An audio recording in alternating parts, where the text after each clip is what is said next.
साल 1928 की सर्द रात दिल्ली और लाहौर की गलियों में सन्नाटा पसरा है।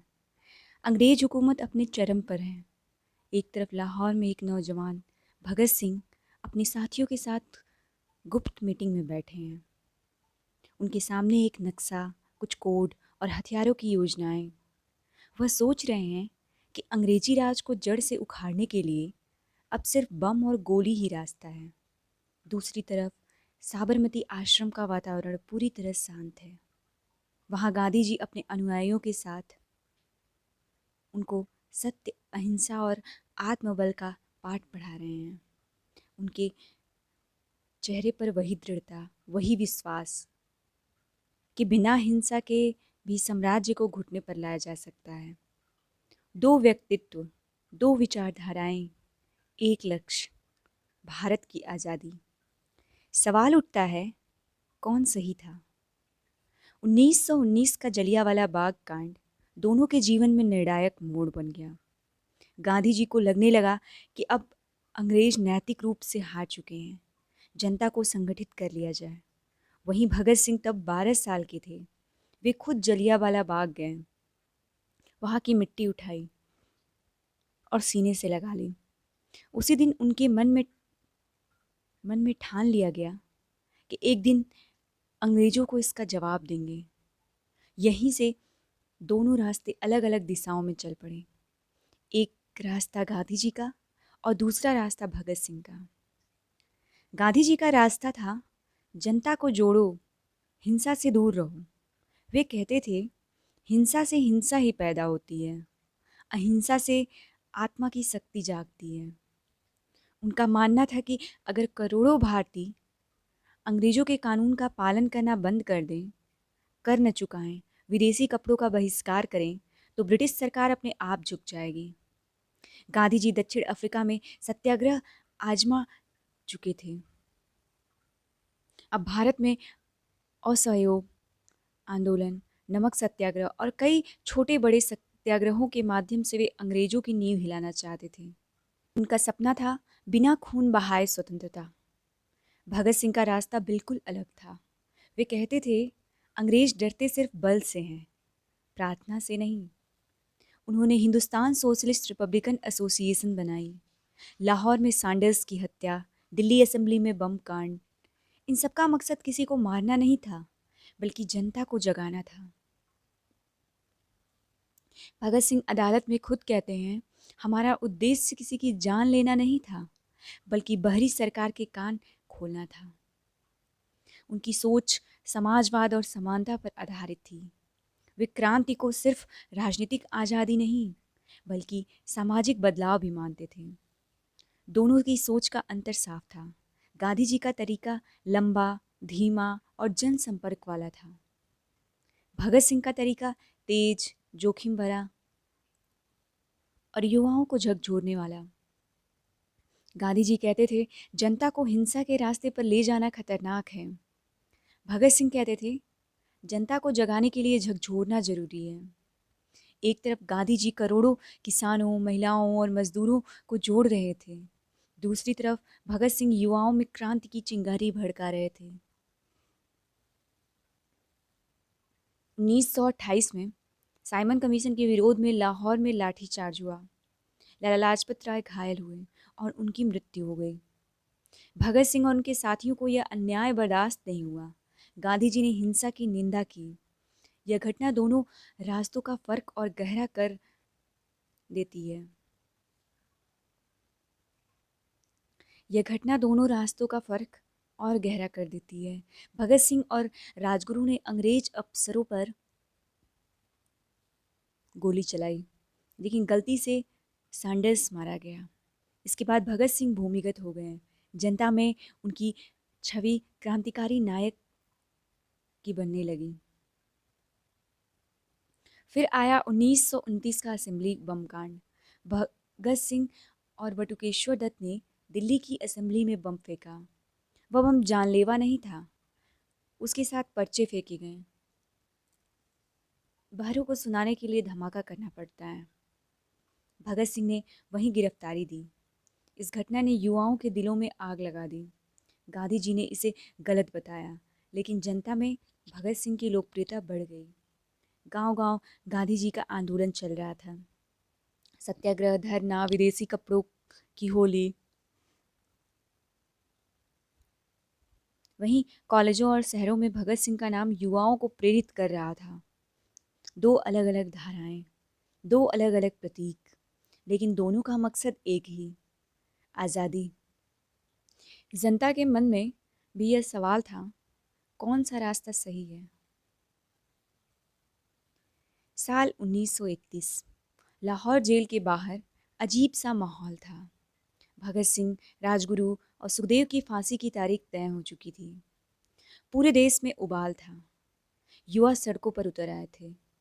लोग नारे लगा रहे थे, भगत सिंह अमर रहें। दूसरी तरफ लंदन से भारत के लिए एक महत्वपूर्ण घटना हुई। वायसराय लॉर्ड इरविन और गांधी जी के बीच समझौता हुआ, जिसे इतिहास में गांधी इरविन पैक्ट कहा गया। यह वही समय था जब अंग्रेजों से बातचीत, गोलमेज कॉन्फ्रेंस और फांसी का मुद्दा एक साथ चल रहा था। गांधी इरविन पैक्ट का मकसद था कांग्रेस आंदोलन को रोकना और बदले में कुछ रियायतें मिलना। अंग्रेज सरकार ने राजनीतिक बंदियों को छोड़ने का वादा किया,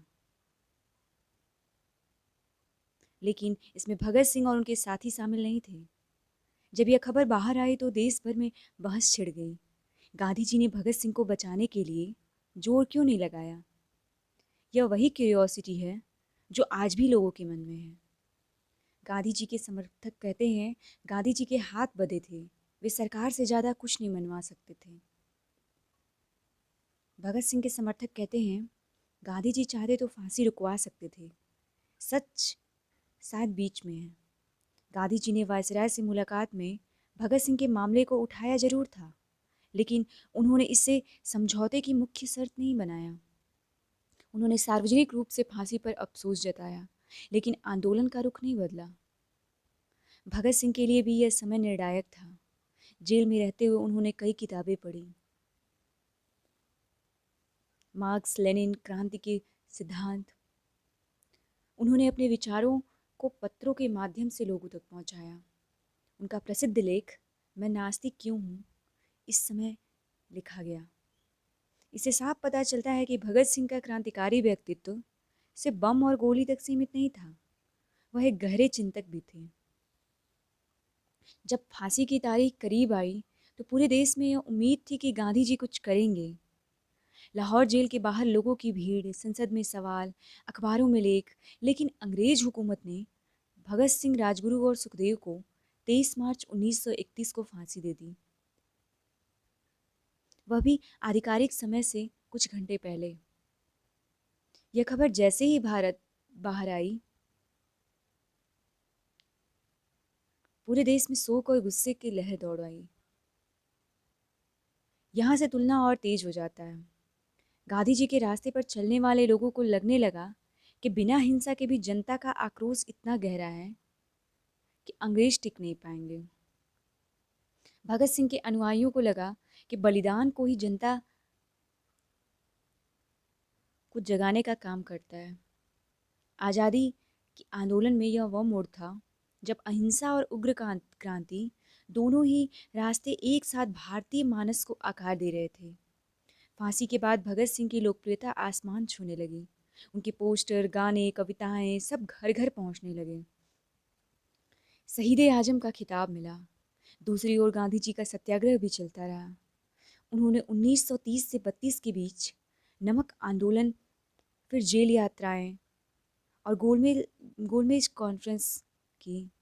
दोनों की छवि जनता के बीच अलग अलग कारणों से मजबूत हो रही थी। इस दौरान कांग्रेस के अंदर भी बहस चलती रही। कुछ लोग कहते थे, गांधी जी की नीतियां धीमी हैं, हमें तेज कार्रवाई करनी चाहिए। कुछ लोग कहते थे, उग्रपंथी रास्ता जनता को बर्बाद की तरफ ले जाएगा। यह बहस आज़ादी के पूरे आंदोलन में चलती रही। अगर इस दौर को ध्यान से देखा जाए तो साफ होता है, गांधी जी का तरीका अंग्रेजों के राजनीतिक दबाव को तोड़ रहा था, जबकि भगत सिंह का तरीका अंग्रेजों के नैतिक और मनोवैज्ञानिक दबाव को तोड़ रहा था। दोनों के रास्ते अलग अलग होते हुए भी एक दूसरे के एक दूसरे को पूरक बना रहे थे। भगत सिंह की फांसी के बाद अंग्रेजी सरकार की छवि दुनिया में और खराब हो गई।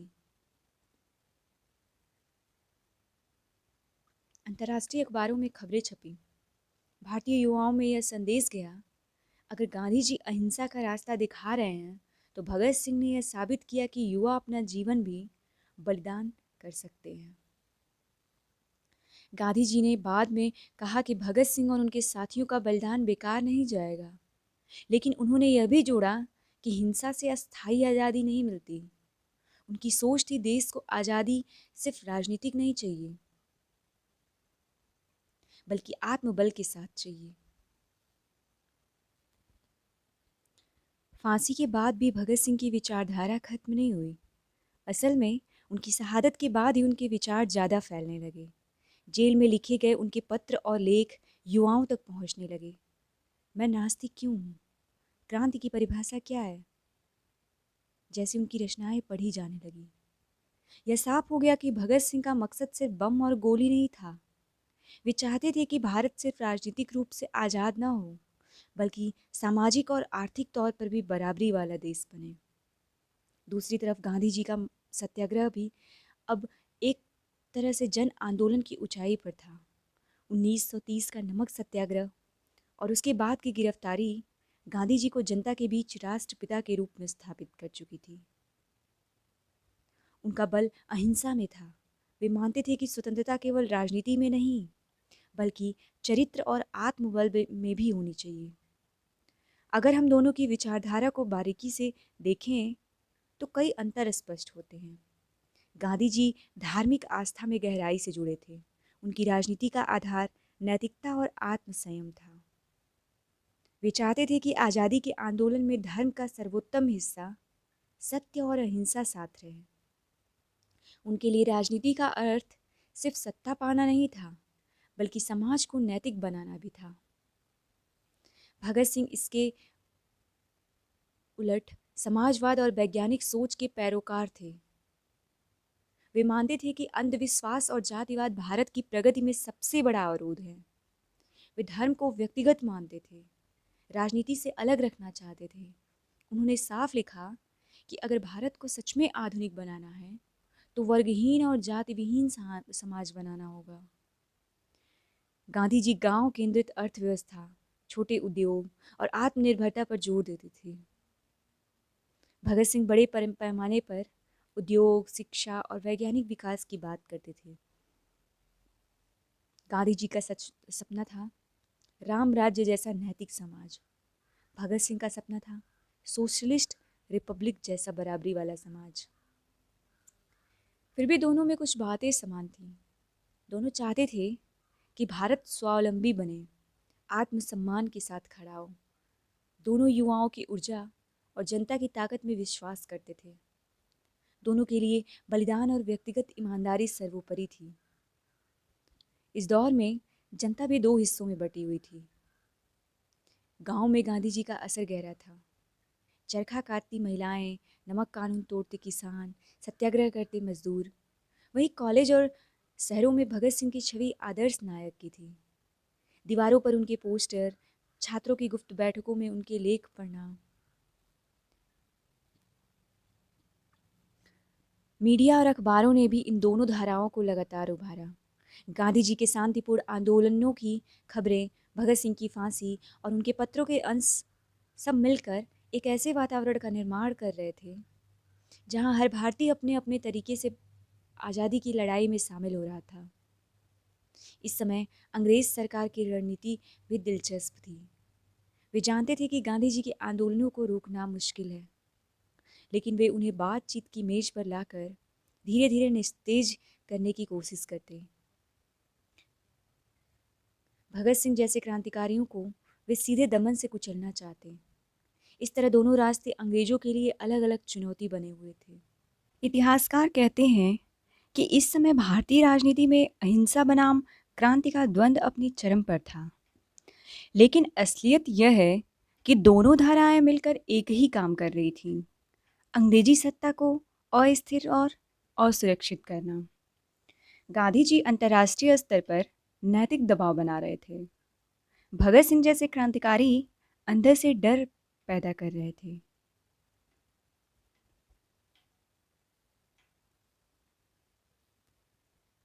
अब देश के सामने दो मॉडल साफ साफ हैं।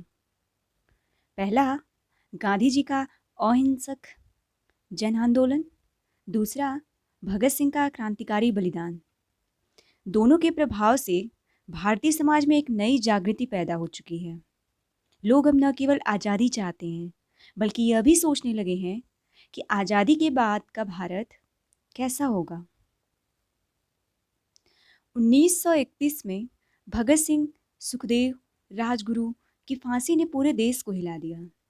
इस घटना ने गांधी जी को अंदर से झकझोर दिया। उन्होंने वायसराय से दया याचिका की थी, लेकिन अंग्रेज सरकार ने नहीं मानी। दूसरी तरफ गांधी इरविन समझौते के कारण भी उन्हें आलोचना झेलनी पड़ी। यह वह दौर था जब जनता के मन में प्रश्न उठने लगा, क्या अहिंसा का रास्ता सच में अंग्रेजों को झुकाने के लिए पर्याप्त है? फांसी के बाद भगत सिंह का चेहरा एक क्रांतिकारी नायक के रूप में अमर हो गया। कॉलेजों और शहरों में उनके लेख, उनके फोटो, उनके नारे, इनकलाब जिंदाबाद हर जगह गूंजने लगे।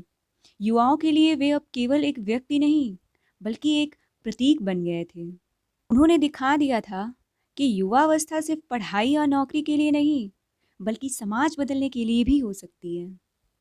गांधी जी ने 1930 के दशक के बाद अपनी रणनीति को और व्यापक किया। उन्होंने गांव में शिक्षा, चरखा, खादी, छुआछूत उन्मूलन जैसे मुद्दों पर जोर दिया। उनका मानना था कि अगर भारत को स्वतंत्र होना है, तो उसकी आत्मा, गांव और गरीब को मजबूत करना होगा। वे आज़ादी को सिर्फ सत्ता बदलने की प्रक्रिया नहीं मानते थे, बल्कि समाज के नवीनीकरण का रास्ता समझते थे। भगत सिंह का रास्ता युवाओं में तेजी से लोकप्रिय था, लेकिन यह भी सच है कि वह रास्ता सभी के लिए व्यवहारिक नहीं था। हथियार, गुप्त संगठन और जीवन दांव पर लगाना हर कोई नहीं कर सकता। वहीं गांधी जी का रास्ता सामूहिक था। बूढ़े, महिलाएं, किसान, छात्र, मजदूर सभी के लिए खुला। यही वजह थी कि कांग्रेस का आंदोलन देशव्यापी बन गया। 1935 के बाद भारत में नई राजनीतिक बयार चली। प्रांतीय चुनाव हुए, कांग्रेस ने सरकारें बनाई। यह वह समय था जब अंग्रेजों ने सोचा कि भारतीयों को सत्ता में हिस्सेदारी देने से शायद आंदोलन धीमा हो जाएगा, लेकिन हुआ उल्टा। अब जनता को पहली बार यह एहसास हुआ कि सत्ता चलाना क्या होता है। गांधी जी ने इन चुनावों को अंग्रेजों के खिलाफ प्रयोग के तौर पर देखा। इसी दौरान भगत सिंह के विचार और गहरे असर डालने लगे। उनके लेख में जो समानता और वैज्ञानिक सोच की बातें थीं, वे कांग्रेस के भीतर भी चर्चित होने लगीं। जवाहरलाल नेहरू जैसे नेता भी समाजवादी, अर्थव्यवस्था और आधुनिकता की बातें करने लगे। यानी भले भगत सिंह जीवित नहीं थे, लेकिन उनके विचार भारतीय राजनीति में धीरे धीरे जगह बना रहे थे। दूसरा महत्वपूर्ण पहलू था अंतर्राष्ट्रीय दबाव। गांधी जी के अहिंसक आंदोलनों ने दुनिया के नेताओं, अखबारों और बुद्धिजीवियों को आकर्षित किया। ब्रिटेन और अमेरिका में भी भारतीय स्वतंत्रता पर चर्चा होने लगी। गांधी जी की छवि एक नैतिक योद्धा की बन गई। वहीं भगत सिंह की शहादत ने उपनिवेशवाद की हिंसा को उजागर किया। दुनिया को समझ आया कि ब्रिटिश राज कितना क्रूर है। अगर गहराई से देखें तो ये दोनों रास्ते मिलकर अंग्रेजों के लिए दोहरी मुसीबत बन चुके थे। गांधी जी का रास्ता अंतर्राष्ट्रीय मंच पर ब्रिटिश नैतिकता को कटघरे में खड़ा करता था। भगत सिंह का रास्ता ब्रिटिश सत्ता के भीतर डर और असुरक्षा पैदा करता था। 1940 के दशक में भारत छोड़ो आंदोलन तक आते आते यह साफ दिखने लगा कि अंग्रेजों की पकड़ कमजोर हो रही है। गांधी जी ने पूरे देश को एक आवाज में खड़ा कर दिया। भगत सिंह की याद, उनके नारे, उनके पोस्टर अब भी युवाओं को प्रेरित कर रहे थे। अब जनता के मन में सबसे बड़ा सवाल यही था, आज़ादी के बाद भारत कैसा होगा? यहाँ गांधी जी और भगत सिंह के सपने फिर अलग हो जाते हैं। गांधी जी गांव पर आधारित नैतिक समाज की बात करते हैं। भगत सिंह वैज्ञानिक और औद्योगिक विकास वाले समाज की। गांधी जी धर्म को समाज की आत्मा मानते हैं। भगत सिंह धर्म को व्यक्तिगत मानते हैं और राजनीति से अलग। फिर भी इन दोनों रास्तों ने मिलकर भारत को स्वतंत्रता के द्वार तक पहुंचा दिया।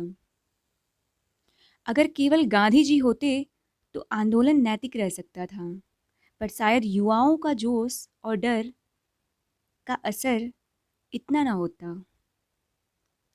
अगर केवल भगत सिंह जैसे क्रांतिकारी होते तो अंग्रेजों पर डर तो बैठता, लेकिन अंतर्राष्ट्रीय नैतिक समर्थन कम हो सकता था। दोनों धाराओं ने मिलकर एक पूरी तस्वीर बनाई, दबाव बाहर का भी और भीतर का भी।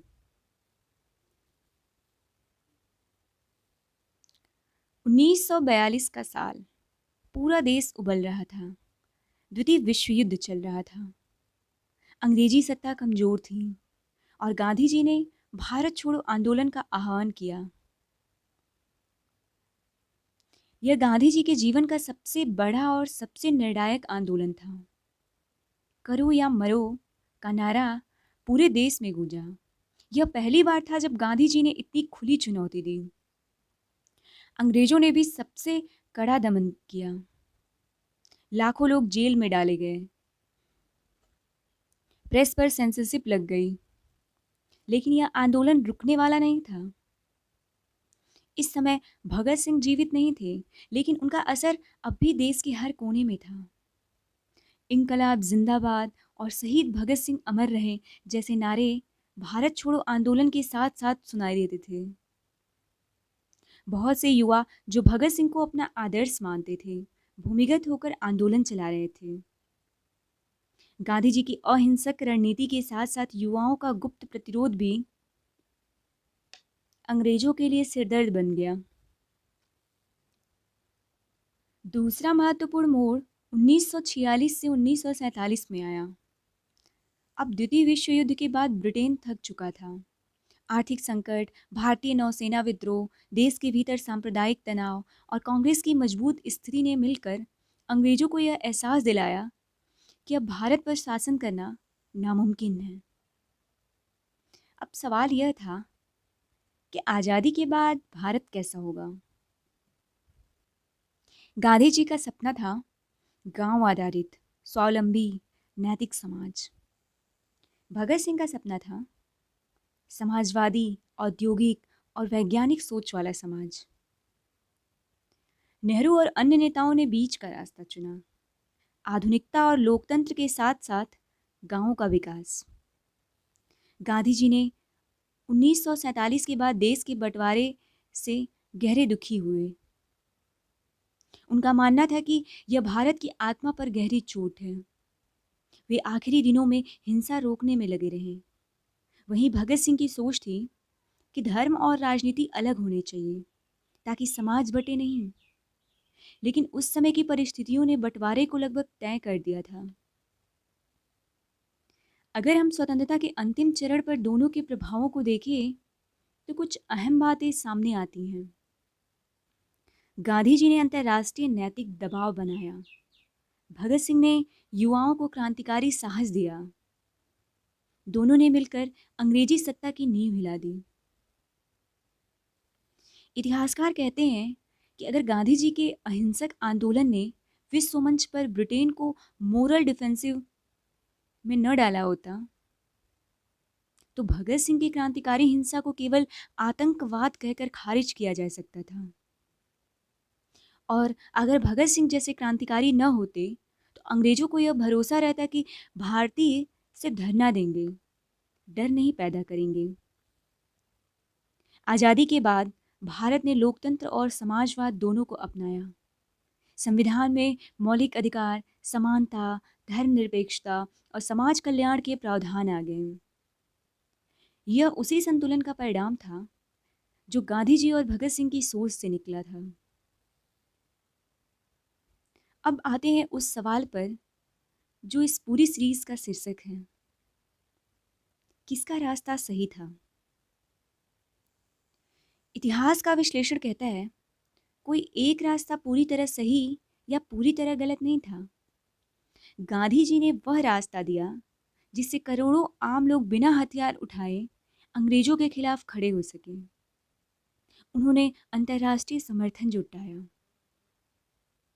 भगत सिंह ने वह रास्ता दिया जिससे युवाओं में साहस आया, आत्म बलिदान का भाव आया और समाज ने सिर्फ प्रार्थना नहीं बल्कि क्रांति के बारे में सोचना शुरू किया। दोनों रास्ते ने एक दूसरे को संतुलित किया। अगर सिर्फ हिंसा होती तो शायद अंग्रेज और कठोर हो जाते। अगर सिर्फ अहिंसा होती तो शायद अंग्रेज और खिंचते। लेकिन दोनों के संयुक्त प्रभाव ने अंग्रेजों को समझा दिया कि अब भारत को रोका नहीं जा सकता। गांधी जी और भगत सिंह दोनों ही रास्तों के बिना भारत की आज़ादी अधूरी होती। गांधी जी का रास्ता जनता के दिलों को जोड़ने वाला था और भगत सिंह का रास्ता जनता के दिलों में आग जगाने वाला था। एक ने अंग्रेजों के नैतिक आधार को तोड़ा, दूसरे ने अंग्रेजों के आत्मविश्वास को तोड़ा।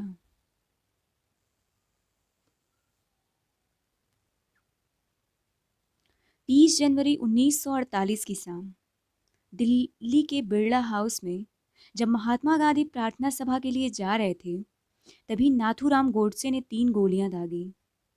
हे राम कहते हुए गांधी जी गिर पड़े।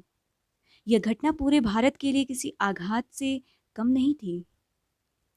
स्वतंत्र भारत के पहले साल में ही उसके सबसे बड़े नैतिक मार्गदर्शक को खोना एक गहरा झटका था। दुनिया भर के नेताओं ने शोक जताया। गांधी जी की हत्या ने यह स्पष्ट कर दिया कि आज़ादी सिर्फ अंग्रेजों से मिलना ही नहीं थी। अब हमें अपने समाज के भीतर के विभाजनों और हिंसा से भी लड़ना होगा। गांधी जी की हत्या के बाद उनके विचारों का असर कम नहीं हुआ बल्कि और व्यापक हुआ। अहिंसा और सत्य केवल राजनीतिक नारे नहीं रहे बल्कि स्वतंत्र भारत की विदेश नीति और समाज के नैतिक ढांचे की नींव बने। नेहरू और उनके साथियों ने भारत को एक धर्मनिरपेक्ष लोकतंत्र बनाने में गांधी जी के आदर्शों को आधार बनाया। पंचशील, गुटनिरपेक्ष आंदोलन, ग्राम विकास, खादी, यह सब गांधी जी की सोच से निकले विचार थे। दूसरी ओर भगत सिंह भले शारीरिक रूप से हमारे बीच नहीं थे, लेकिन उनकी विचारधारा ने स्वतंत्र भारत की नई पीढ़ी को प्रेरित किया। छात्र आंदोलनों, मजदूर संगठन, समाजवादी दलों और बुद्धिजीवियों में भगत सिंह की सोच जीवित रही। 1950 और 60 के दशकों में जब भारतीय युवा असमानता और भ्रष्टाचार के खिलाफ खड़े होने लगे तो उन्हें भगत सिंह में अपना रोल मॉडल मिला। अगर गहराई से देखें तो स्वतंत्र भारत की 2 सबसे बड़ी नीतियां, लोकतंत्र और व्यक्तिगत अधिकार, समाज कल्याण और समानता, दोनों ही गांधी जी और भगत सिंह की संयुक्त सोच से निकले।